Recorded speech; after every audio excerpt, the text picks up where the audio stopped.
बिस्मिल्लाहिर्रहमानिर्रहीम। अस्सलामु अलैकुम।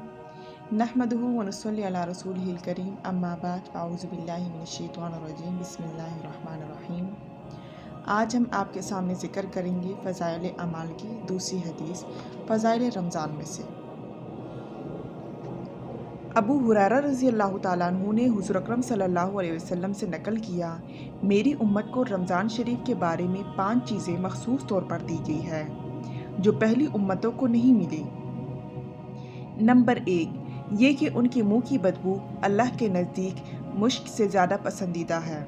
नंबर 2, ये कि उनके लिए दरिया की मछलियाँ तक दुआ करती है और इफ्तार के वक्त तक करती रहती है। नंबर 3, जन्नत में हर रोज़ उनके लिए आरास्ता की जाती है। फिर हक़ ताला शानो फरमाते हैं कि करीब है कि मेरे नेक बंदे दुनिया की मुशक्क़तें अपने ऊपर से फेंक कर तेरी तरफ आवे। नंबर 4, इसमें सरकश शयातीन कैद कर दिए जाते हैं, वो रमज़ान में उन बुराइयों से की तरफ नहीं पहुंच सकते जिनकी तरफ गैर रमज़ान में पहुंच सकते हैं। नंबर 5, रमज़ान की आखिरी रात में रोज़ेदारों के लिए मग़फ़िरत की जाती है। सहाबा रज़ी अल्लाह ताला अन्हु ने अर्ज़ किया कि ये शब मग़फ़िरत शब कदर है। फरमाया नहीं, बल्कि दस्तूर ये है कि मज़दूर को काम ख़त्म होने के वक्त मज़दूरी दे दी जाती है। तो ये थी मेरी आज की हदीस। अब हम इसकी मोटी मोटी तशरीह कर देते हैं, इसके फ़ायदे की तरफ चले जाते हैं। अव्वल ये कि रोज़ेदार के मुंह की बदबू जो कि भूख की हालत में हो जाती है, हक़ ताला शानू के नज़दीक मुश्क से भी ज़्यादा पसंदीदा है। मकसूद रोज़ेदार का कमाल तक़र्रुब है, बमंज़िल महबूब के बन जाता है। रोज़ा हक़ ताला शानू की महबूब तरीन इबादतों में से है। इसी वजह से इरशाद है कि हर नेक अमल का बदला मलाइका देते हैं, मगर रोज़ा का बदला मैं ख़ुद अता करता हूँ, इसीलिए वो खालिस मेरे लिए है। बाज़ मशाइख से मनकूल है कि ये लफ्ज़ उज्ज़ा बिही, यानी इसके बदले में मैं ख़ुद अपने को देता हूँ।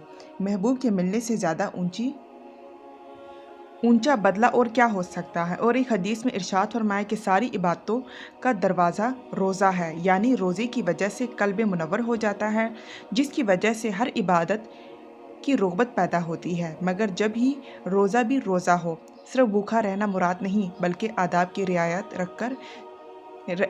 भी रखना है। और दूसरी खुसूसियत मछलियों के इस्तिग़फ़ार करने की, इससे मकसूद कसरत दुआ करने वालों का बयान है। मुतादिद रवायात में यह मज़मून वारिद हुआ है। बाज़ में मलाइका इसके लिए इस्तिग़फ़ार करते हैं। मछलियों की खुसूसियत बज़ाहिर इस वजह से है कि अल्लाह जल्ल शानु का इरशाद है, इन्नल्लज़ीना आमनु व अमिलुस्सालिहाति सयजअलु लहुमुर्रहमानु वद्दा। जो लोग ईमान लाए और अच्छे अमाल किए, हक़ ताला शानु उनके लिए दुनिया में महबूबियत फरमाएंगे। और ये हदीस पाक में इरशाद है कि जब हक़ ताला शानु किसी बंदे से मोहब्बत फरमाते हैं तो जिब्राईल अलैहिस्सलाम से इरशाद फरमाते हैं, मुझे फ़ला शख्स पसंद है, तुम भी इससे मोहब्बत करो, और ख़ुद मोहब्बत करने लगते हैं। आसमान पर आवाज़ देते हैं कि फ़लाँ बंदा अल्लाह का पसंदीदा है, तुम इससे मोहब्बत करो।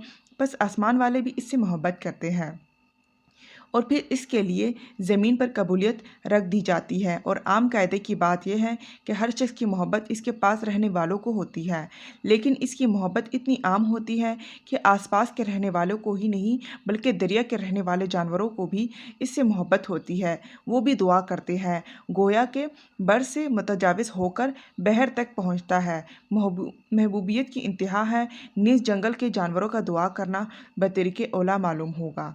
तीसरी खसूसियत जन्नत का मुज़य्यन होना।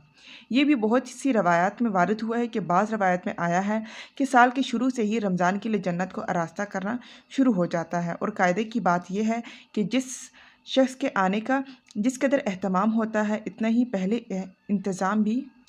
इंतज़ाम भी किया जाता है। शादी का एहतमाम महीनों पहले से किया जाता है।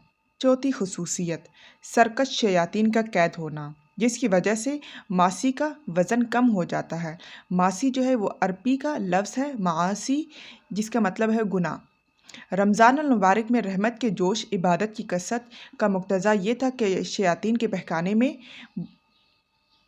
बहुत ही अंत तक कोशिश करते हैं और एड़ी चोटी का ज़ोर ख़त्म कर देता है। इसी वजह से मासी की कसरत इस महीने में इतनी हो जाती है कि हद से ज़्यादा। لیکن اس کے باوجود اس کے مشاہد اور محقق مجموعی طور پر گناہوں سے بہت کمی ہو جاتی ہے۔ کتنے شرابی کبابی ایسے ہیں کہ رمضان میں خصوصیت سے نہیں پیتے، اور اسی طرح گناہوں میں بھی کھلی کمی ہو جاتی ہے، لیکن اس کے باوجود گناہ ضرور ہوتے ہیں، مگر ان کے سرزد ہونے سے حدیث پاک میں تو کوئی اشکال نہیں، اسی لیے کہ اس کا مضمون ہی یہی ہے کہ سرکش شیاطین قید ہو جاتے ہیں۔ اسی بنا پر اگر وہ گناہ غیر سرکش کا اثر ہو تو کچھ ہلچال نہیں۔ اسی طرح نبی کریم پاک صلی اللہ علیہ وسلم کی ایک اور حدیث ہے۔ نبی کریم پاک صلی اللہ علیہ وسلم کا ارشاد ہے، جب آدمی گناہ کرتا ہے تو اس کا قلب میں ایک کالا نقطہ لگ جاتا ہے، اگر وہ سچی توبہ کر لیتا ہے تو وہ دھل جاتا ہے، ورنہ لگا رہتا ہے، اگر دوسری مرتبہ گناہ کرتا ہے تو دوسرا نقطہ لگ جاتا ہے، حتیٰ کہ اس کا قلب بالکل سیاہ ہو جاتا ہے۔ پھر خیر کی بات اس کے قلب تک نہیں پہنچتی۔ قلب کہتے ہیں دل کو۔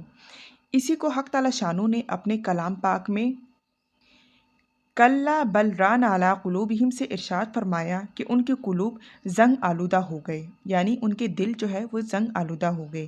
ایسی صورت میں وہ قلوب ان کے گناہوں کی طرف خود متوجہ ہوتے ہیں۔ یہی وجہ ہے کہ بہت سے لوگ ایک نوع کے گناہ کو بے تکلف کر لیتے ہیں، لیکن اسی جیسے جب کوئی دوسرا گناہ سامنے ہوتا ہے تو قلب کو اس سے انکار ہوتا ہے۔ مثلاً جو لوگ شراب پیتے ہیں، ان کو اگر سور کھانے کو کہا جائے تو ان کی طبیعت کو نفرت ہوتی ہے، حالانکہ معصیت میں دونوں برابر ہیں۔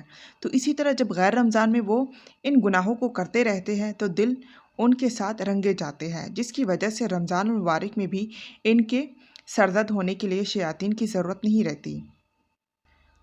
تو یہ اس حدیث شریف کی ہم لوگوں نے موٹی موٹی تشریح کی ہے، اس کا فائدہ ہم لوگوں نے بیان کیا ہے۔